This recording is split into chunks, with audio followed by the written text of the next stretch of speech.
is Hesper Hyman, and this is my EDL 851 case study. So first section is the summarization. The principal is working to complete evaluations. The principal has visited Ms. Stevenson's room several times. There has been concerns during previous walkthroughs about pupil control. The students do not seem interested in the class and are not participating.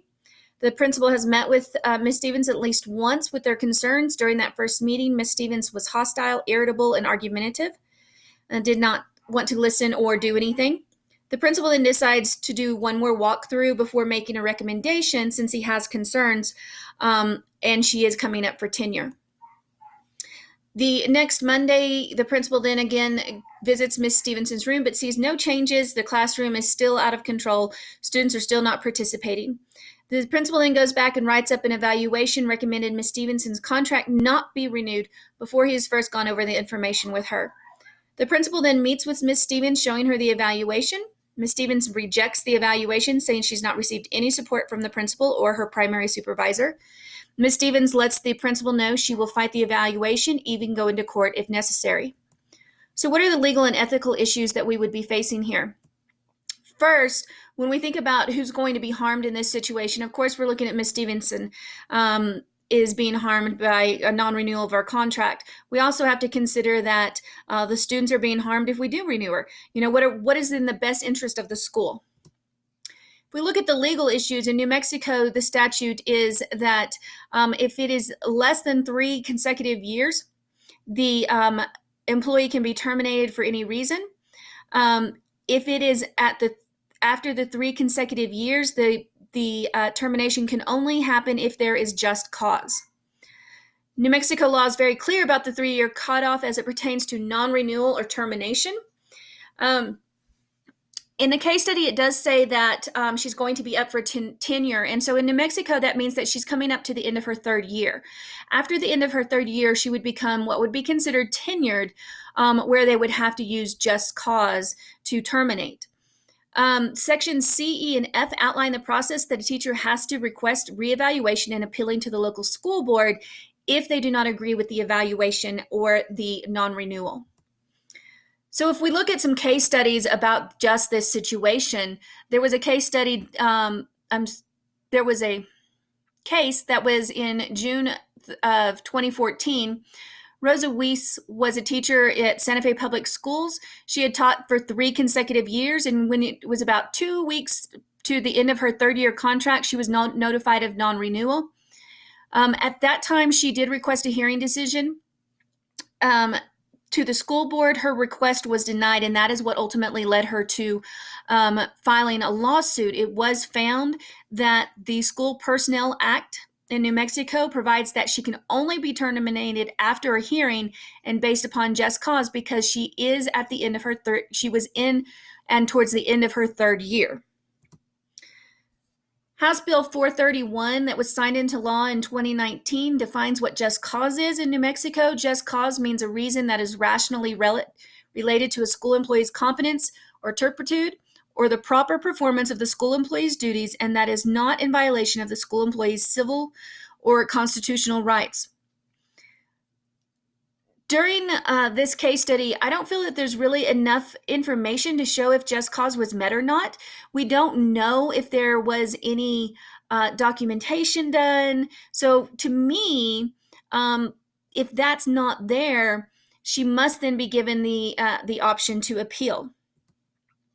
So what ethical issues do I see? I mean, the principal had an ethical obligation to uphold the standards. And if you look at just the wording of the NELP standards, he should have been supporting and building Ms. Stevens' professional capacity and personal learning. He was not doing that. He was not, it said that he had seen this in her classroom several times, but it in no way said that he did anything about it. And I look at component 7.4 here. I look at the key part of that is supervision, support, and evaluation designed to promote school improvement and student success. If all we wanted to do was get in there, evaluate you, put off a checklist, and if you didn't meet our criteria, send you on down the road, the standards would not have been written as they were that show that as administrators, we need to be supporting our staff and making them better students, which in turn make our school better. If we look at component 7.4, this is going to, by supporting our teachers, we're also improving our student success. So the principal had the responsibility to help Miss Stevens after the first walkthrough that he did. If he felt there was an issue, he should have provided her additional support with her supervisor or targeted professional development. So how do I think the legal and ethical issues come together? In this case, I think that the legal and ethical issues exist together. I think the lack of following the NELP standards led to an ethical issue, and that ethical issue then could potentially lead to a legal issue if they continue down the road of non-renewal without having the correct just cause documentation. So what is happening? Ms. Stevens is facing non-renewal of her teaching contract based on walkthroughs and evaluations done by the principal, but it is unclear if she has received the help she has needed to become a better teacher and if she has the potential to appeal the decision. So what are the facts? If we look at the people that are going to be affected in this situation, of course, you've got the principal, Ms. Stevens, the students, the superintendent. All of these people are going to be affected anytime you hire or fire a teacher. The place that all this is happening at is the school system over the year-long evaluation process, because I don't think we can look at just the final evaluation in this recommendation. It is unclear at this time what her program is, but it did say that she was knowledgeable in her content. So if we look at the decisions by the principal, his decision as it stands now could be damaging to the school system if he has not followed the law and the correct protocol in making the suggestion for non-renewal, meaning if he has not got documentation through the previous year that he has tried to support and help this teacher before making this recommendation. The people that have a stake in the outcome of this situation, of course, include Ms. Stevens, the students, the administration, and really the school as a whole. The one thing that is very unclear to me is how Ms. Stevens' supervisor was in here. It never said in the case if she was consulted. Did she do some walkthroughs, or whoever the supervisor was, did they do walkthroughs? Did they have documentation? So that's real muddy right there. So what are some things that I think I need to help make this decision? First of all, as I said, we need to contact that supervisor and we need to find out what she has done to help Ms. Stevens. Has she been working with her? Has she got documentation of trying to work with her, or has she just basically ignored her? Has there been additional professional development made available to Ms. Stevens on classroom and student management? When we first noticed the incidents, did we try to support and help her? And I think we really need to, this is not her first year teaching here, so we need to look at her previous year's evaluations. Have her previous years been, excellent evaluations, and she's shown excellence in teaching, and something has happened this year. Maybe it's something personal. Maybe it's something outside of the school system. Maybe it's something with some of her kids. We don't know that, and we don't know what kind of a teacher she was leading up to this year in these evaluations. At this time, I don't think I have enough information to make a decision if I was the principal in this situation.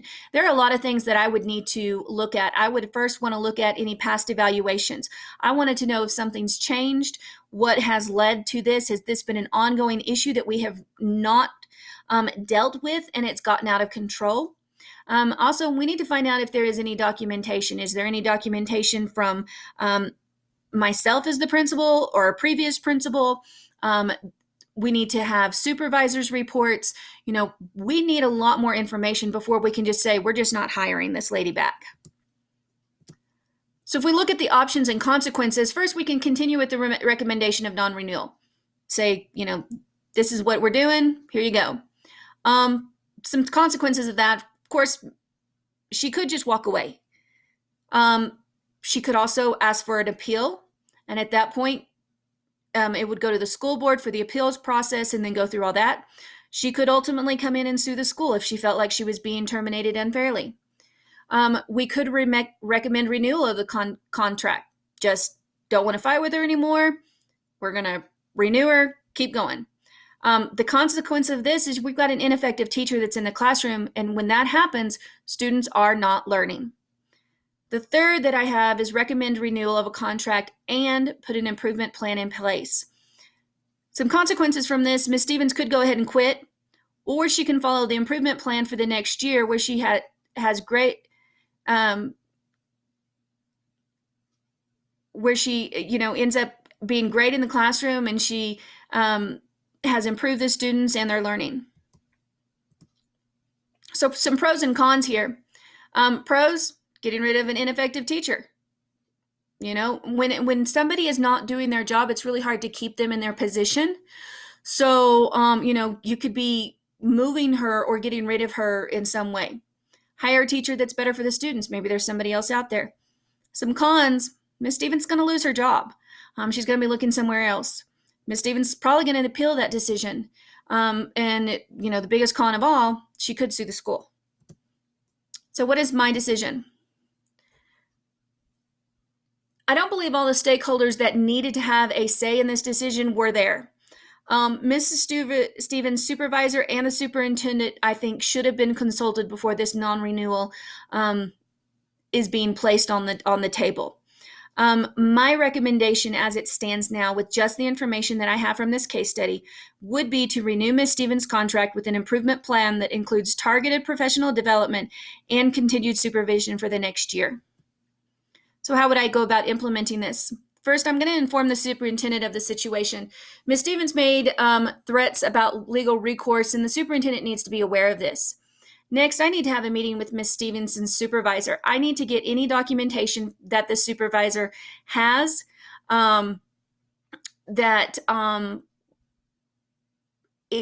has she been supervised the previous 2 years? Is it just this year? What they have been seeing going on. 3, gather all documentation.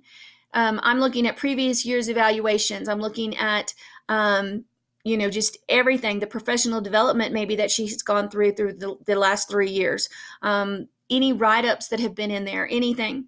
So if there is documentation that can support non-renewal, then I would follow through with that recommendation.